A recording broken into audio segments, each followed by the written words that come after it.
Hi, I'm Rob, and I'd like to welcome you to this Cumulus Cycles playlist where we'll get hands-on with Kubernetes. Before we dive in, I want to point out that you should have a foundation in Docker before tackling Kubernetes.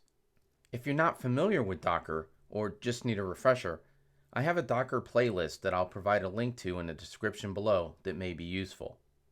Now, I'm working on an M1 Mac and have Docker Desktop installed.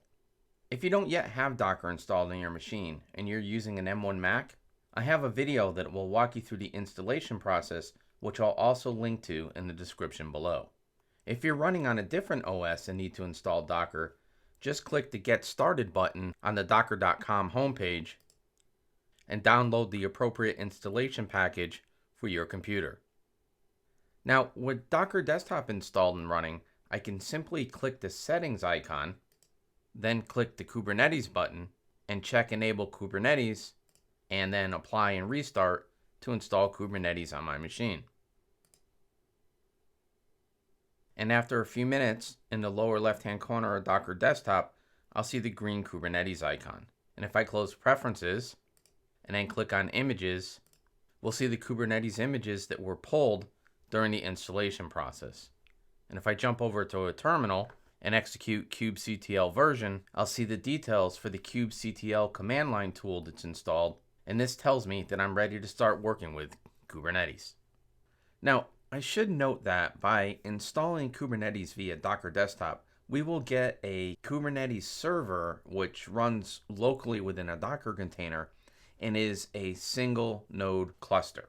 So we'll have a single master and our worker nodes running in a single node instead of being distributed, which is fine for development and testing purposes.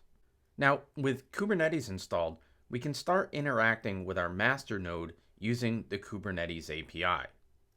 And to interact with the API, we'll be using the kubectl Kubernetes command line tool. As an example of some commands we can issue in kubectl, I'll jump over to the terminal and execute kubectl config get contexts, which will show us the context we're running under, which in our case is Docker Desktop. And I could do a kubectl cluster info, which will show us that our cluster's control plane is running at this endpoint.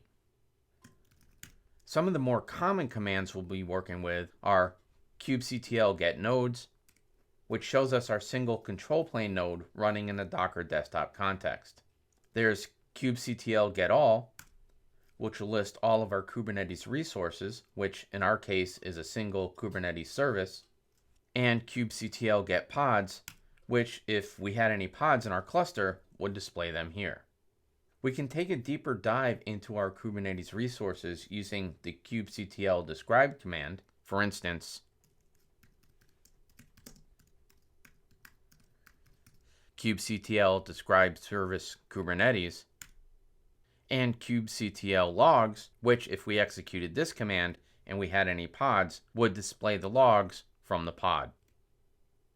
Now, when it comes to creating Kubernetes resources, instead of directly making API calls using kubectl to create the resource, which would be an imperative approach, such as kubectl create and then the resource, we typically follow a declarative approach using manifest files, which are YAML files that describe the resources that we'd like to deploy in our Kubernetes cluster.